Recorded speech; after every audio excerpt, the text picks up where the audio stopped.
chapitre 17, Perek Yudzaïn, du livre des Shoftim.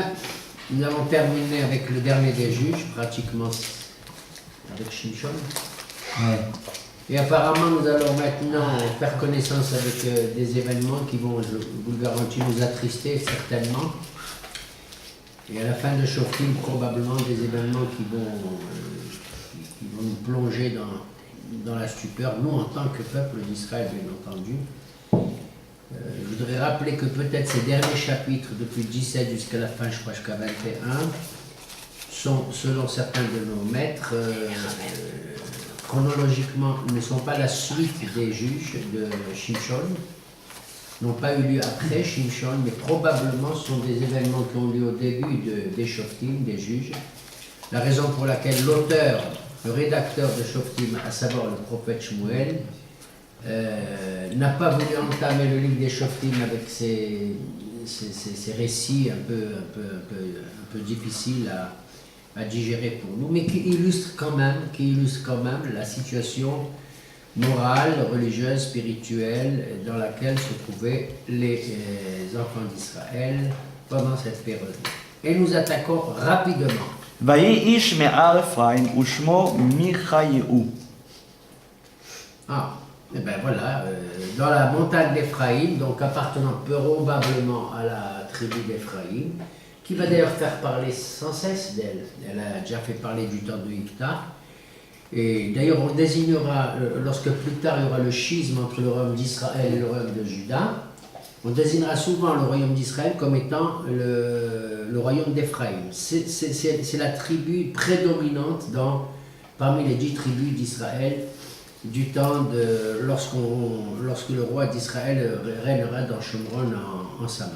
Donc, un homme qui réside dans la montagne d'Éphraïm, c'est pas très loin d'ici, hein, Éphraïm, et qui portait le nom de Michayahu. Je dois relever que c'est un nom très joli. Pourquoi il est joli? Parce qu'il se termine par Yahou. Et Yud et Vav, ça fait partie du nom d'Hachem. Donc on va dire, oh c'est magnifique, on s'attend à voir la suite.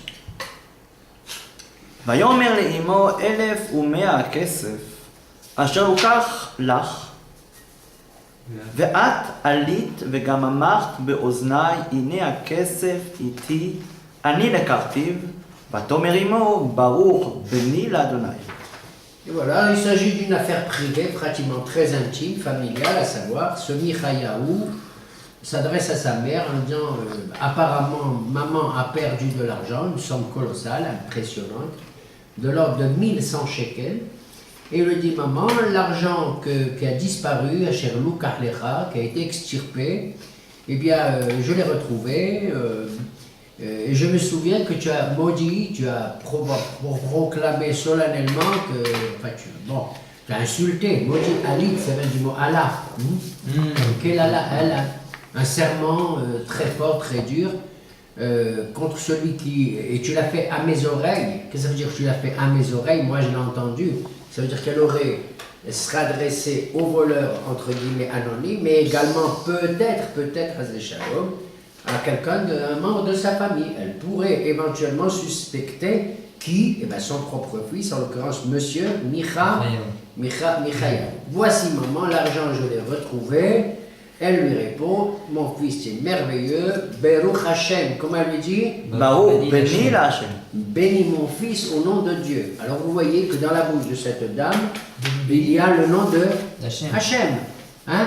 Donc on est dans une famille tout à fait l'identité c'est orthodoxe, Yahou, Michayahu, et madame qui bénit le nom de Hachem. L'argent a été volé, il est récupéré, on le rend.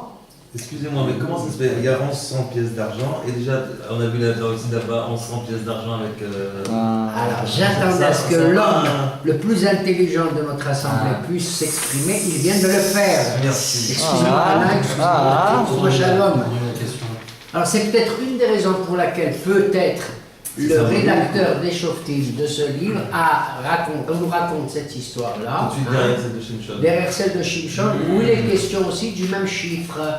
Souvenons-nous que Dalila avait reçu 5 fois, je crois, 1100 shekels des princes d'Égypte, À tel point qu'un de nos commentateurs, je n'accepte pas personnellement cette interprétation, un de nos méfarchim dit, vous savez qui c'est cette maman là en question, la maman de Michayahu, mais rien d'autre que Madame Dalila.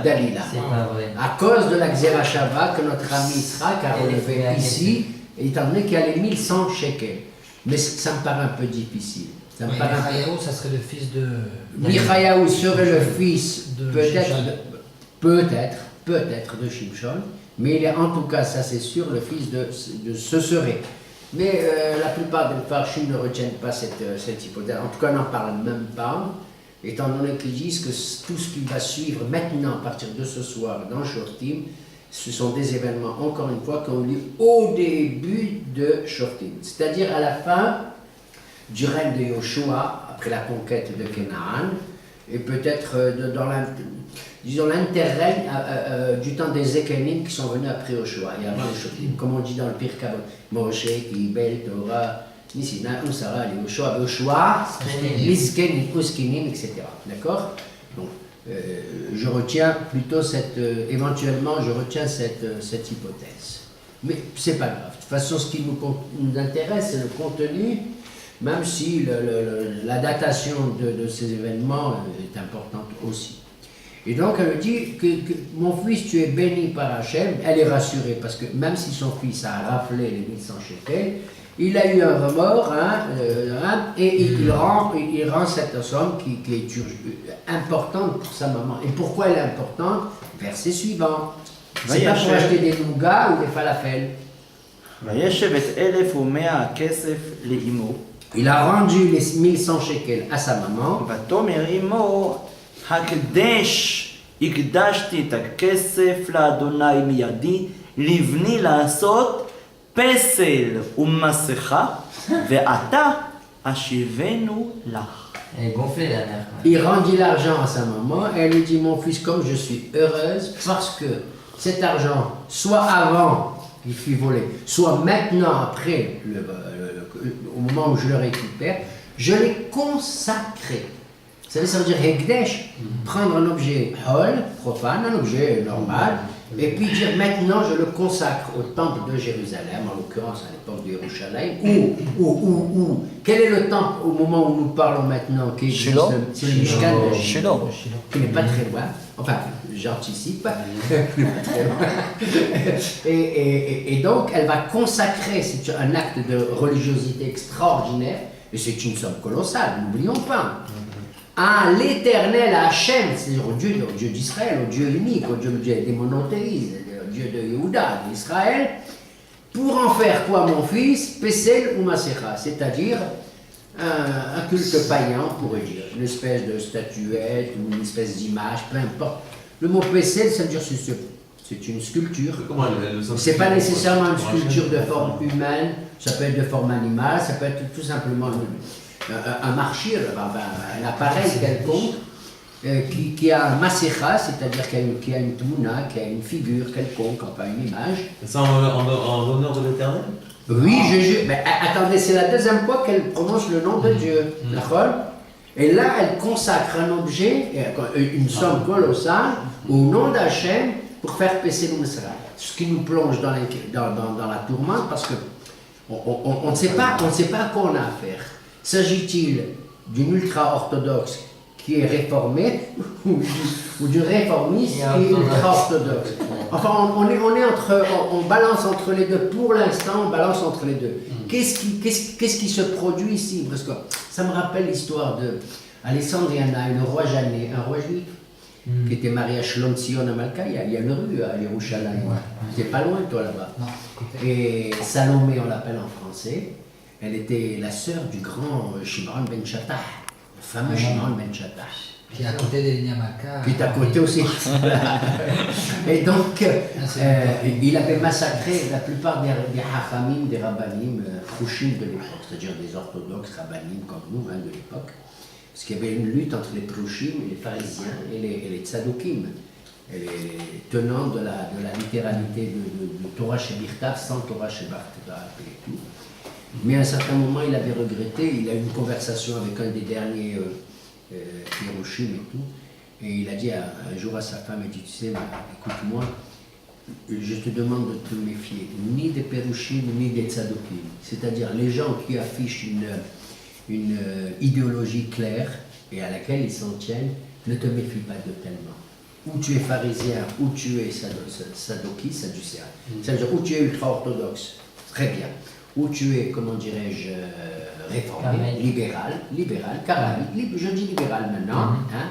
C'est pas d'eux que tu dois te méfier, c'est pas l'étiquette, en l'occurrence dont tu dois te méfier, mais tu vas te méfier des tzboïm, des hypocrites, des colorés, qu'ils appartiennent à ce camp ou qu'ils appartiennent à ce camp. Voilà ma chérie, voilà ce que je te conseille. Tu comprends? Alors là, on a affaire à une personne vraiment qui a un niveau spirituel extraordinaire, qui arrive à concilier à la fois le culte de Dieu, du monothéisme, d'Hachem, et elle prononce le nom d'Hachem, et aussi une forme un peu peut-être païenne, pas peut-être, certainement, puisque le mot Pesel et Masecha évoquent en nous, hein, n'oublions pas, l'Ota'aselecha kol Pesel, dans le 10 commandements. Mais la chose paraît tout à fait naturelle à tel point que, verset suivant, וישב את הכסף לאמו, ותיקח אמו 200 כסף, ותתנהו לצורף, ויעשהו פסל ומסכה, ויהי בבית מיכאיהו. alors qu'est-ce qu'on dit ici? Il a rendu l'argent. Il a déjà Alors, il a rendu. sauté, il a déjà rendu. Oui. Alors, qu'est-ce qui se passe? Qu'est-ce qui se passe? Alain? Il l'avait repris Oui, pourquoi? parce qu'il a dit à la fin encore passer les Masecha. Peut-être. Ah, Hazak ou Baruch. Hazak ou Baruch. Il entend ça, lui, c'est un orthodoxe, probablement, Michayahu. Il reprend l'argent, il leur dit, mais attends, ça va pas maman, ça va pas la tête. Il réfléchit, et puis il se dit, peut-être que maman elle a raison, et il lui rend l'argent. D'un air de dire, oui, mais c'est une bonne idée, tu vois. J'ai réfléchi à ça, et c'est une excellente idée, probablement. Il lui remet, et elle, des 1100 shekels, lui remet 200. c'est ça. On ne sait pas exactement, alors là, les commentateurs. 200 shekels, tiens mon fils, voilà 200 shekels. Est-ce que les 200 c'est pour payer le salaire du tsoré, du bijoutier, de l'orfèvre, celui qui va fondre, celui qui va faire le PC, le Masecha, mais il va utiliser le reste de l'argent, parce que l'argent ça se pesait avant. Pourquoi on appelle ça shekel? Parce que c'est un poids. L'argent, comme l'or, c'est un poids. On paye au poids l'argent comme ça. Peut-être que les 900 qui restent, on va faire le PC, le Masecha, et le salaire c'est 200. Il y en a d'autres qui disent, non, elle était un peu radine, elle a dit, bon, j'ai regretté, pas 1100, je te donne que 200, et tu te débrouilles avec pour faire et payer le tzorek et fabriquer le PC ou Masecha. Voilà. Donc ça veut dire qu'il y a eu peut-être, à cause de ce Vayachev, il lui rend l'argent à nouveau, peut-être un débat intérieur que ici le texte ne révèle pas. Et Rav, excusez-moi de la question. Qui est le père dans toute l'histoire? Le père de le... On ne parle pas? Non. Il est absent, s'agit-il d'une veuve, De toute façon, les pères, ils ne sont pas intéressants. Comme Manoir, on les met un peu de côté.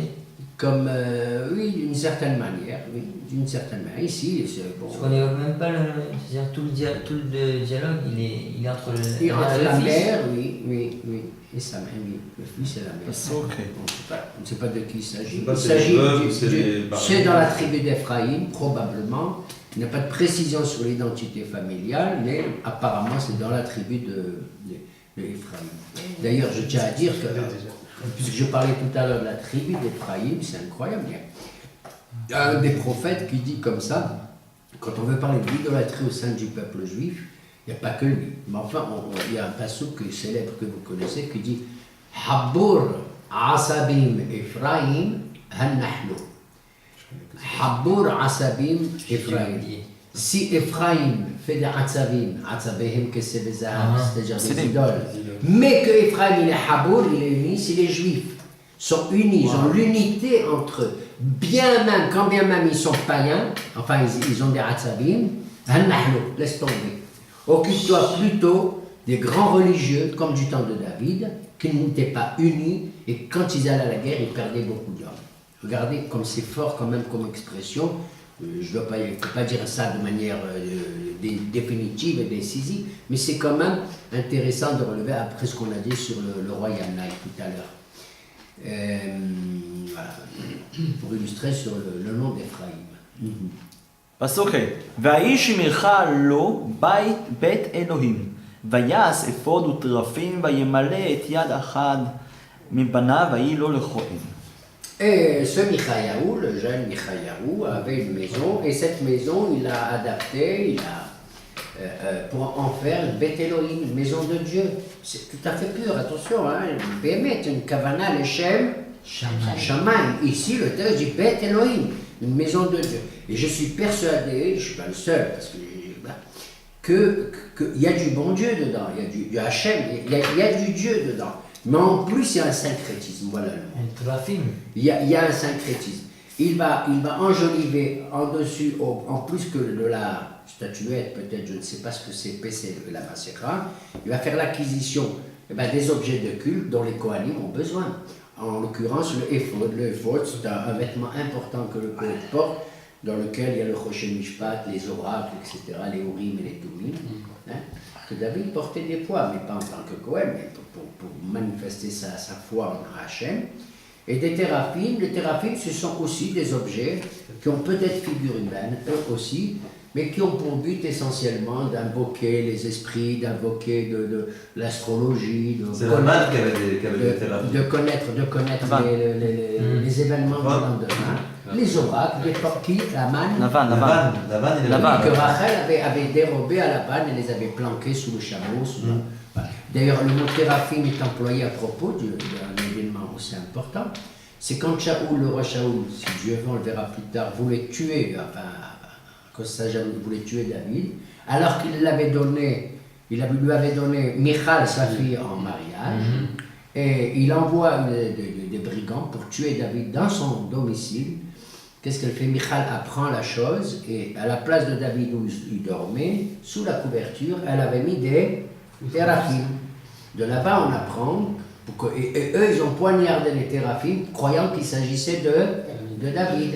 De là, j'apprends qu'un téraphim, ils ont plusieurs grandeurs, plusieurs formes, avait en tout cas la forme humaine. Tu avais l'impression de voir une tête avec des cheveux, enfin c'est une espèce de, comment on appelle ça?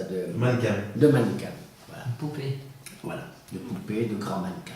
כל אלוהים במלך זה לא חול? אמרנו. Nachon.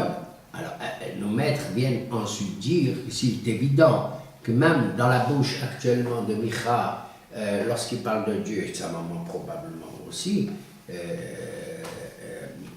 il faut le considérer que c'est un terme profane, ça désigne certainement aussi, à cause du syncrétisme. Le mot qui est employé, c'est un mot juif, je veux dire un mot thoraïque, Hachem, c'est Hachem. Bon, Elohim, c'est Elohim. Même quand Paro il parle de Hachem, quand un goy il parle de Hachem, il pense à Hachem parce qu'il connaît l'histoire des Juifs. Là-bas, il parle de Hachem. Quand il accepte le mariage de Rivka avec il dit mais Hachem, il y a ça là-bas, lui, et qui est Bethuel, lui et sa mère, etc. Donc ils connaissent le nom. C'est évident. Le nom est sacré, mais il a employé improprement pour désigner aussi dans le syncrétisme ici, un culte, une forme de culte païenne. Il suffit chez nous qu'il y ait un minimum c'est pas obligé que ce soit vraiment l'adoration de l'arbre d'Azara. Dès qu'on fait entrer dans notre maison un objet qui est un peu comme ça insolite, même si c'est pas une divinité, une petite statuette, qu'est-ce que c'est quoi? On prend un petit truc comme ça, d'Afrique, tu vois, des trucs africains. Il faut lui casser quelque chose. Alors, la dit, voilà, même une poupée, il ne faut pas exagérer, mais il y en a qui disent pour que tu offres une poupée à la petite fille, tu lui coupes la plume au nez, ou tu lui fais comme ça, comme ça, etc. Bon, nous sommes dans un syncrétisme. On est vraiment dans un syncrétisme. C'est-à-dire il y a aussi et surtout, qui c'est qui l'a dit? Je ne sais plus, je crois que c'est Radak, il dit on est là exactement ce que décrit Harambam dans le Yad HaZaka, dans le Mishneh Torah, lorsqu'il dit comment est apparu le paganisme. Au début, ce n'était pas du paganisme, c'était une erreur monumentale. Ta'oud Gedola Ta'oud quand Azu Halikro Beshem Hashem, dans le livre de Bereshit. Alors à ce moment-là, on a commencé à invoquer le nom de Dieu. Ouhal, ça veut dire commencer, mais Ouhal, ça veut dire aussi Hol.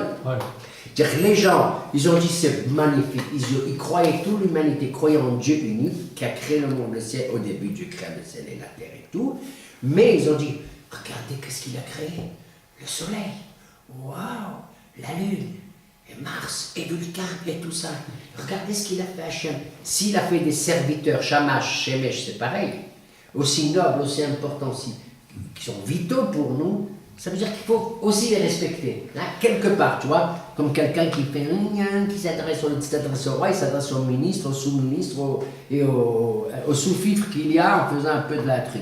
Mais exactement, c'est ce qu'il dit à Rambam là-bas.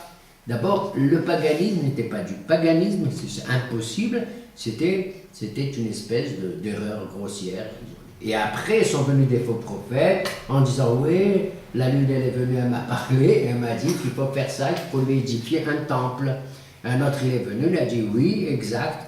Moi c'est Mars qui est venu me parler, elle m'a dit. Et ils ont dit l'autre c'est Apollon, et l'autre c'est, je ne vais pas dire tous les autres noms, etc. etc. Mais au début c'était une ta'out gedola, une erreur. J'allais dire l'erreur est humaine, mais elle est colossale. Mais c'était pas encore du paganisme au sens où on l'entend. Alors, j'ai le sentiment qu'on est retombé peut-être dans cette histoire à cette forme de paganisme initial du temps de Enoch. Et Enoch, qui c'est Enoch? Vous savez qui c'est Enoch? C'est le petit-fils. de la génération de... Abraham. Ben pas, c'est le petit-fils d'Adam Arishon. Troisième génération. Adam, Shet, fils de Adam. Le fils de Shet, c'est Enoch. D'ailleurs, Divrei Hayamim commence comme ça, c'est un livre incroyable à lire. Quand vous serez vieux, vous le lirez parce que c'est pas la peine maintenant. Il n'y a que des noms là-bas. Ça commence comme ça. Il n'y a que des noms, que des noms, que des noms, que des noms. C'est incroyable. Adam, Shet, Enoch. Point. Après, il dit Yered, Mahalal et tout. Le livre de Divrei Hayamim ne fait que citer une généalogie, notre arbre généalogique dans le Tanakh. Alors, quel est le pasouk, si vous faites un hidon biblique, retenez-le. Quel est le pasouk le plus court du tout le Tanakh? C'est celui-là, premier de Divrei Hayamim, Adam, Shet, Enoch. Point. Et ensuite, on continue la suite. D'ailleurs, je crois que ça a été posé une fois, je ne sais pas, me semble-t-il. כן. בימים ההם אין מלך בישראל, איש הישר בעיניו יעשה.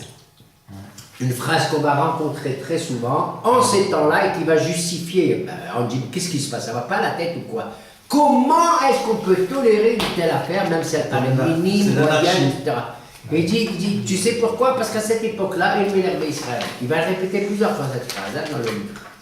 Il n'y a pas d'autorité royale.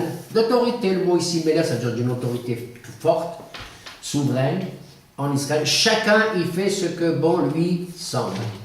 Ce qui est droit à ses yeux. Il n'y a même pas de chauffette alors. Voilà pourquoi, hein, du fait que cette phrase va revenir souvent, ça a incité nos maîtres à dire que cette histoire a eu lieu entre les Ékénites et les Shoftim, avant même qu'il y ait les Shoftim. Pour certains, c'était Mamash au début, et quel était le premier juge? Messieurs les... Oté Belkaz qui a lutté contre qui? Contre Kushan Rish'ataim à Aram. Donc c'est à peu près dans ces eaux-là. Voilà. וזה מתאים גם למיכה, אם אנחנו אומרים שזה מיכה של משה, שהוא הוציא אותו מה... Mon ami le Rav Michael est en train de dévoiler des choses que moi je fais exprès de ne pas dire. Parce que qui est ce Michaïa? Mais là on tombe Et c'est le Micha. Qui c'est ce Micha? Ce Michaïa, c'est le Micha, c'est l'histoire de Pesel Micha. Mais selon le Drash, c'est un personnage qui est fort ancien, très très ancien. Ce serait tout simplement un enfant que Moshe Rabbeinu a voulu sauver d'Égypte. Il a vu qu'il avait été encastré dans un mur. Ah ouais. Par manque de briques, vous vous rappelez quand le pharaon a dit qu'est-ce que c'est ça, Moshe? Tu viens embêter, laissez-le travailler. Trban Aboda. Hein? Et quand il manquait des briques, les marchaient même, il prenait des crânes d'enfants ou des enfants, il les encastrait dans les murs. Moshe a été. C'est normal, il a dit Hachem, qu'est-ce que c'est ça? Jusqu'où va la souffrance du peuple? Et tout.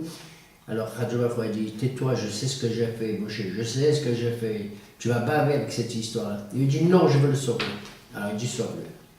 cet enfant qu'il a sauvé. C'est celui-là, Micha. Wow. Et celui-là, il a sa mère.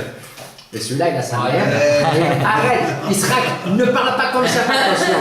Réfléchis avant de parler, parce que tu es un homme qui réfléchit, pratiquement le seul ici. Merci.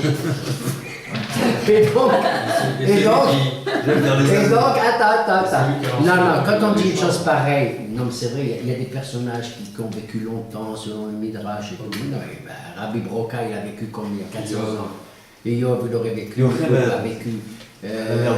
Serah Bataché, il y a beaucoup de gens comme ça. Non, non. Moi je pense qu'il faut prendre ça dans le sens que c'est de la filiation de ça, peut-être. Peut-être. Il y a des gens qui ont repris le nom d'une ancienne génération et qu'on assimile à ce fameux Micha.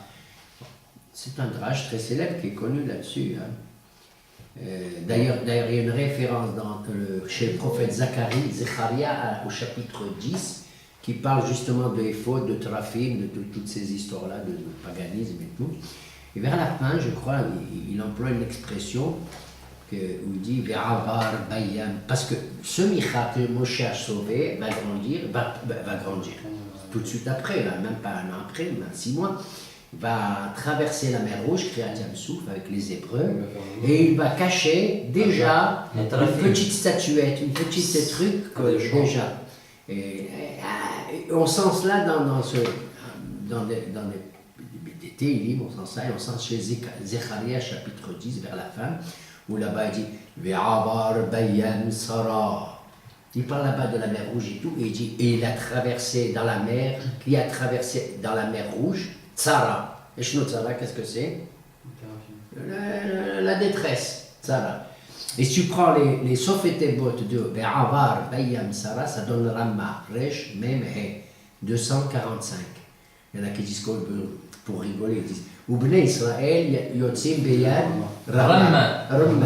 Beyad Ramma. Mais 245 de Zacharie là-bas, Ve'avar bayam tsara. Et 245, tu fais mon cher Shalom, tu vas adorer, je suis sûr. J'adore déjà. 245, c'est même la valeur gématriaque de quoi? Micha. Pesel Micha. La statue de Ta-ta-ta. Pesel Micha égale 245. C'est beau par là. Pourquoi tu as l'air comme ça? Hein, tu es ébahi. Hein? Et Aaron, Les Marocains, ils adorent Quelle ça. équation? J'ai Bobby. Vayehi. C'est lui qui a lancé pour le voleur, non? Ah oui, alors oui, bon, C'est- le Midrash c'est- là-bas continue, il raconte que Moshe, ce Micha, il accompagnait Moshe Rabbeinu et tout. Il a vu comment, pendant que tout le monde ramassait de l'or et tout, parce qu'il faisait bien, parce qu'Ashkad Bafoul a dit prenez les récits de tous les voisins et tout. Moshe a dit moi je me rappelle Yosef Hatzadik qui nous a dit par Konifko, Elohim et Trimal, Kemet Asmotam, Techem, etc. Il faut chercher Yosef. Où est Yosef? Ils ont pris les Égyptiens, ils l'ont mis dans un haron, dans un cercueil plombé, lourd, ils l'ont jeté dans le tas. Serah Batacher elle est venue, Serah la fille de Hacher, elle a dit Yosef, qu'est-ce que tu écris? Tu ne sais pas ce qu'il faut dire. On va écrire un nom, il a écrit un nom en schéma page, et tu lui dis allez Yosef, allez Chour, lève-toi au taureau, c'est Yosef, taureau. Lève-toi. Qui c'est qui était là, qui écoutait? C'est le petit Micha. Qu'est-ce qu'il a fait? Il a vu le nom, il a vu tout ça. Il aurait participé au PC, il aurait participé à tout ça. Bon, il y a d'autres midrashim qui racontent que c'était des magiciens égyptiens qui étaient là aussi. Un il s'appelle Janus et l'autre Jambrus. Janus et Jambrus. C'est français, hein? Janus et Jambrus. C'était aussi que utiliser ça. C'était des De la Français. pâtissière. Français d'Égypte. Allez, on continue. ויהי נער מבית לחם יהודה, ממשפחת יהודה, והוא לוי, והוא גר שם. Ah, les projecteurs sont braqués maintenant sur la suite de l'histoire. Miouda. Deuxième vedette de l'affaire, il y a un jeune homme, un Nahar, qui vit dans la ville de Bethléem, en Judée. À côté. Si on précise Judée, c'est parce qu'il existe ailleurs dans le Tanakh un autre Bethléem, mais qui n'est pas très célèbre, au nord d'Israël. Donc on dit Bethléem Yehuda. Et cet homme-là, il est Lévi. Il est de la famille de Yehuda par sa maman, mais il est Lévi de son papa. Qu'est-ce qu'il fait à Bethléem? Eh bien, il ne faut rien du tout, il est SDF. il est SDF, il n'a rien à foutre là-bas. On se demande ce qu'il fait là-bas. Qu'est-ce qu'il וילך האיש מהעיר מבית לחם יהודה לגור באשר ימצא, ויבוא הר אפרים עד בית מיכה לעשות דרכו. Eh bien, c'est ce que je disais. Cet homme, il ne sait pas, il n'a pas trouvé de boulot, c'est un Lévi. D'ailleurs, voilà ce qui renforce l'idée qu'on a au début de Shoftim. Déjà, à ce moment-là, Yoshua avait déjà désigné certaines villes dans lesquelles les Lévi'im pourraient vivre 48, vous vous rappelez, avec Miklat et tout. Mais apparemment, ils ne sont pas tous installés convenablement. Donc, en l'occurrence, ceux Lévi aussi. Et il cherche comment, où s'intégrer, où il veut faire sa aliyah de Bethléem ailleurs. Où se rend-il dans la région de Har Ephraim. Le texte le souligne. Il cherche son chemin. Il cherche du boulot. Il cherche une maison. Les prix ont grimpé. Alors. ויאמר לו מיכה מאין תבוא, ויאמר אליו לוי אנוכי מבית לחם יהודה. ואנוכי הולך לגור באשר אמצא. Voilà. Il arrive dans Har Ephraim. Or, coïncidence extraordinaire, il est accueilli. C'est-à-dire que Micha probablement ouvre sa maison, qui est une espèce de bête Elohim, et c'est un homme d'une gentillesse extraordinaire, et ça il faut le dire. Et ça il faut le dire. C'est malheureux à dire, mais il faut le dire. Et il voit ce SDF comme ça, et il dit d'où tu viens, etc. Il lui raconte, moi je suis SDF, j'arrive de Bethléem, je suis un Lévi, etc. Il dit, pas de problème. Et je cherche mon chemin et tout. Il dit, pas de problème. Ça rappelle qui? Abraham. À la fin, on essaiera de deviner qui est ce Lévi. Comme on l'a dit, qui est ce Michaïa. Allez. ויאמר לו מיכה שבה עמדי, ויהיה לי לאב ולכהן, ואנוכי אתן לך 10 כסף לימים, וערך בגדים ומחייתך, וילך לוי. Michaël dit, écoute mon cher ami, tiens Lévi, tu tombes à point. Moi je cherche un type qui a une carte de visite comme il faut. Un homme qui est issu de la tribu de Lévi, qui arrive par hasard chez moi et tout. Justement, c'est ce que je recherche. Moi j'ai une maison de Dieu, une maison spirituelle, j'ai un centre spirituel. Un markaz Rouhani. Markaz Rouhani. Et j'ai besoin d'un type comme toi. Tu cherches du boulot, tu cherches ça. T'inquiète pas, je te donne 10, combien qu'est-ce par an, c'est énorme. Alors, qu'est-ce que c'est 1100 pièces d'argent? Oui. Dans 10 pièces d'argent Les 400 shekels d'Abraham, tu sais pas ce que ça veut dire. Oui. Je te donne 10 pièces parce qu'il faut Michaïa, donc il a du fric, le bonhomme, mais il est ouvert et tout. Je te donne 10 pièces d'argent par an, Yamim, ça veut dire par an. On paye par an comme aux États-Unis. Les Aerech Begadim, je te donne nourri, logé, blanchi.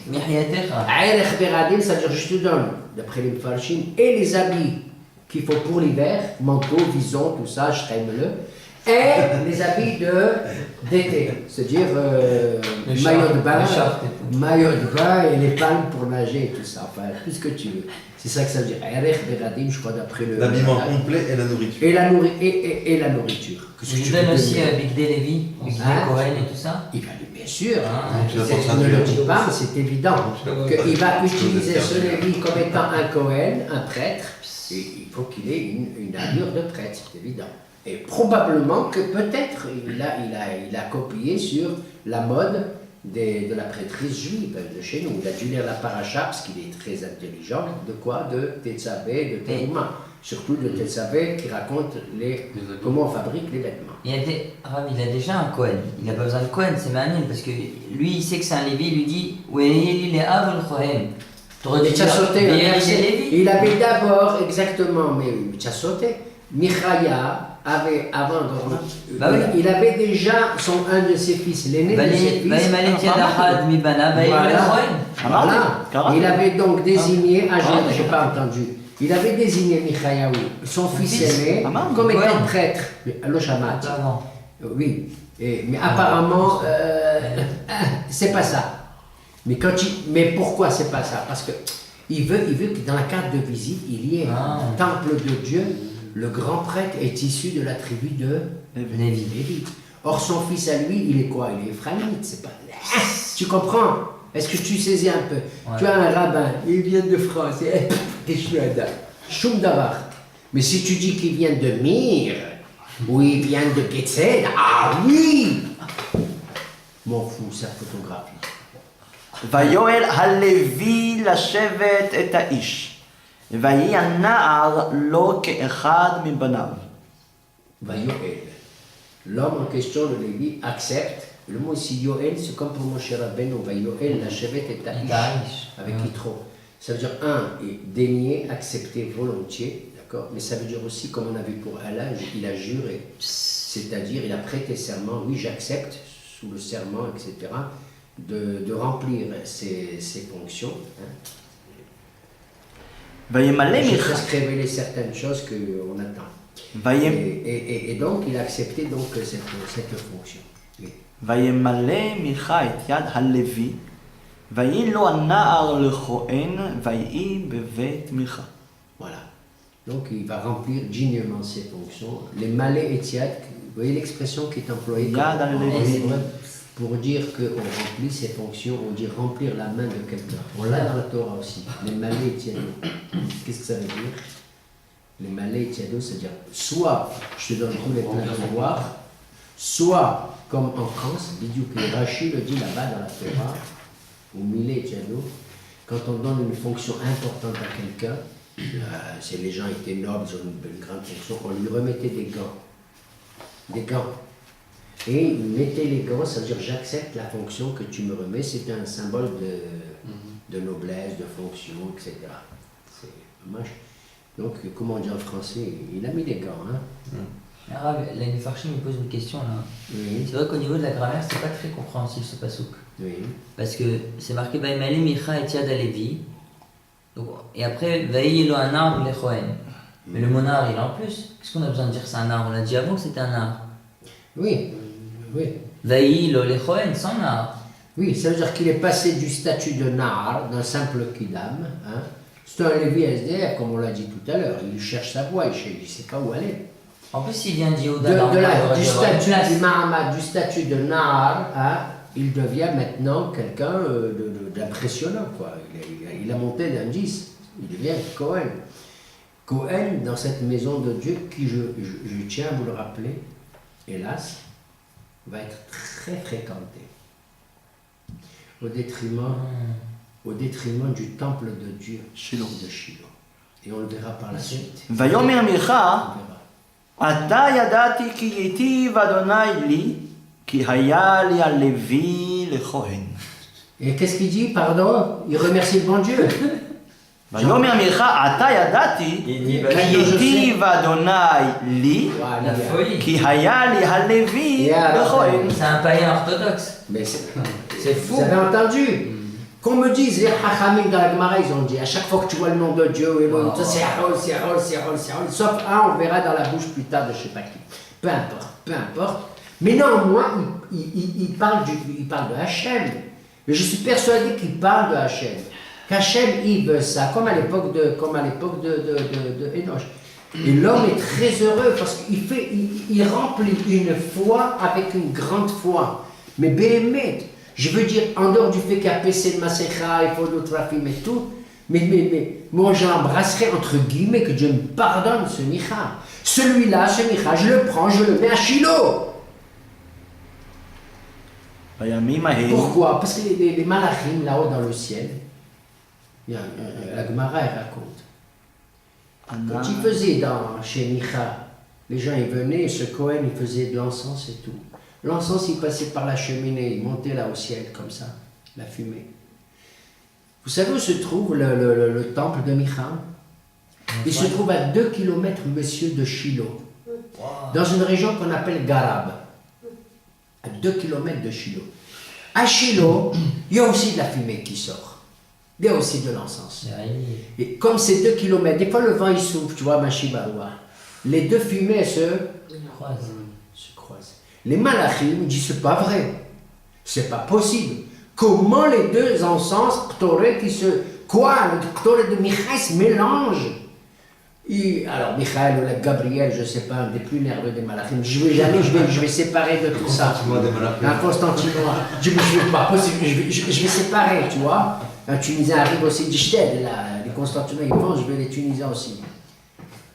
Kadosh Baruch Hu, qu'est-ce qu'il dit? C'est un midrash terrible, terrible. Il dit laissez comme ça, je veux que les gens y voient. Il dit pourquoi Hachem, tu veux qu'ils voient ça? Il dit vous savez pourquoi moi, mais Hachem, pourquoi tu laisses faire une chose pareille? Il m'a dit tu sais pourquoi? Parce que, et ça j'anticipe sur les prochains textes, il dit parce que chez Micha, les gens ils sont accueillis convenablement, ils sont reçus avec tellement d'hospitalité, de bonheur, de gentillesse. Tu sens quelque chose là-bas. Alors laisse côté Shiloh. On en reparlera plus tard. Quoi qu'il y ait des Shiloh maintenant, encore Pinchas. Pour l'instant, Élie. Pinchas, il est pas à Shiloh. Élie à Cohen. Il est pas encore. Adam, Pour ceux qui disent que notre histoire, elle est au début des Shoftim, il n'y a pas encore Élie. Élie va venir un tout petit peu plus tard, après Shimshon, il va venir après quelques années après Shimshon. C'est-à-dire à la fin des juges, et on va attaquer, si Dieu veut, prochainement Shmuel, on verra l'histoire de Élie, etc. Déjà, vous savez quelle est l'ambiance du temps de Élie, elle est affreuse. Mais Shiloh, il était vide à cette époque. Il n'y avait rien, il n'y avait personne. Il n'y avait pas un petit rabbin. On verra. Il y avait un grand rabbin, il y avait un rabbin extraordinaire, mais il avait des gizbarim, Swedumden. Bon, allez, Voilà. בימים ההם אין מלך בישראל. encore. ובימים ההם שבט הדני מבקש לו נחלה לשבט, כי לא נפלה לו עד היום ההוא בתוך שבטי ישראל בנחלה. On est en plein dans les SDF. Répétition de la phrase. Vous savez pourquoi maintenant on assiste à M. Michayahu, ce Lévi qui devient Cohen et tout ce que j'ai raconté et tout avec P.C. Micha, parce qu'il n'y avait pas de roi en Israël, pas d'autorité. C'est vraiment pas d'autorité. Le type, il peut faire ce qu'il veut. Un type, il peut monter ce qu'il veut. Il monte une synagogue là, il monte une synagogue là. Il fait ça comme ça, il fait comme ça. Il a 3 paumés et 4 tondus, il fait 3 paumés et 4 tondus. Peu importe, il fait. Alors, et en ce temps-là, il y a encore des gens qui sont des SDF. Qui c'est? La tribu de Dan. Vous vous souvenez? La tribu de Dan. Et ça va durer jusqu'à Shimshon. Rappelez-vous, entre Tzorah et Shtaol. On est, Tzorah et Shtaol, ce sont, et je l'ai appris encore récemment dans le livre de Divrei Yamim, c'est des villes de Juda. Et les Danites, il y a des familles comme ça à droite à gauche, ils sont entre Tzorah et, rappelez-vous, Shimshon. Oui. Et cette histoire elle va durer jusqu'à Shimshon. Mais les Danites, ils recherchent un territoire. C'est la seule, pratiquement, c'est pas la seule, tribu qui n'a pas, elle a reçu, mais je dirais officiellement sur une carte topographique son lieu, mais elle n'a pas encore conquis son territoire. Et son territoire est censé être vers le nord, d'après le livre de Joshua qu'on avait déjà étudié, mais j'ai pas le temps de rechercher encore les références. וישלחו בני דן Oui. ממשפחתם 5 אנשים מקצותם אנשים בני חיל מצורע ומאשתאול לרגל את הארץ ולחוקרה ויאמרו עליהם לכו חקרו את הארץ ויבואו הר אפרים עד בית מיכה וילינו שם. Il y a des familles comme ça qui sont SDF de Dan et ils disent il faut qu'on aille trouver un endroit. Alors ils désignent 5 Biraglim, 5 délégués, explorateurs, va aller chercher un territoire convenable et tout. Ils s'arrêtent entre-temps où? C'est bizarre, dans la montagne d'Ephraïm. Mais enfin, il y a quelque chose d'attirant ou pas? Ouais. Mais enfin, à 2 km, tu as quoi? המה Ils arrivent là-bas, Bayalinu. Ils dorment là-bas. Ils s'installent. Non mais attends, c'est pas seulement le restaurant, c'est l'hôtel. Bayalinu. המה עם בית מיכה ואמה הכירו את כל הנער הלוי ואסורו שם ויאמרו לו מי הביאך הלום ומה אתה עושה בזה ומה לך אפור. Ils sont dans une auberge que Micha a prévue pour recevoir les gens. Ils sont là comme ça, ils se reposent un peu le soir et ils entendent Kol Na'ar, ils entendent la voix. Est-ce la voix de l'homme qui prie, qui invoque je sais quoi, ou la voix qui chante? Une belle voix, c'est un Lévi. Les Lévim, c'est des chanteurs, c'est des musiciens. Constantinople. Asaf, El Khana et tout ça. Non. Qu'est-ce que je te dise? Tu peux pas résister, tu entends une voix marocaine comme ça, tu sautes dessus. J'ai dit Constantinople. Je sais. Je t'ai rendu la balle, baba. Et donc tu comprends. Ils entendent la voix, ils sont séduits. Ça veut dire j'entends la voix de quelqu'un, mais en fait ça veut dire ça, j'entends la voix.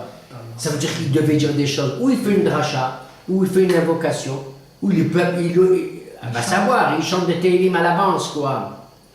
Hein? Ils sont séduits par la voix. Et ils sortent de l'auberge qui appartient à Micha, ils sont chez lui, il va y aller nous cham.